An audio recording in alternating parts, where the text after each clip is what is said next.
Dry January, day 13. And somewhere in the process of quitting drinking, stepping aside from alcohol for a while, somewhere in the throes of it, you start to come to the realization of just how dependent you are or were on alcohol. How dependent you were on it emotionally, physically, mentally, that thing that gave you so-called entertainment when you were bored. You're seeing where it has been woven into almost every facet of your life.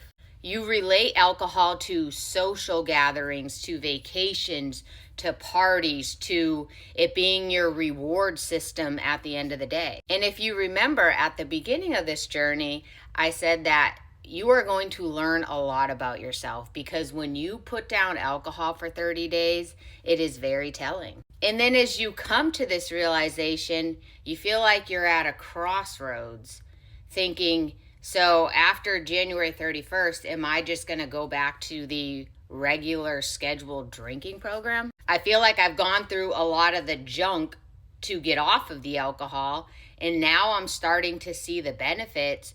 Do I just want to go back? And that's why I am a big fan of just making a 30-day commitment to quit drinking, just setting a time frame and seeing what can happen. Because if we go into it just thinking we are never going to ever drink again, it's just gloom and doom, and more than likely we relapse.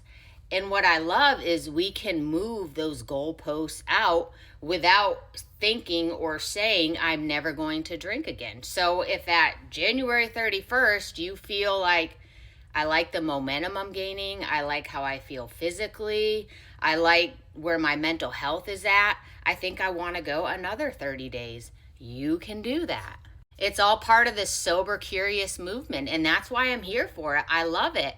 It works with us at our own pace, and we start to see the progress. We start to feel that sense of accomplishment, and we don't want to go back. But because we only committed to 30 days, that gave us the grace or the ability to get through it because there was an end date to it. Had we just went into it saying, I'm not going to drink again, the future tripping would have took over because that's too much for us to comprehend, especially in the early stages of quitting drinking when you're walking through the withdrawal and the detox and just all of that. We can't add that stress to our minds. So just know that you don't have to decide what you're going to do right now, but just know that moving the goalposts out at the end of this month is always an option. Dry January, day 13.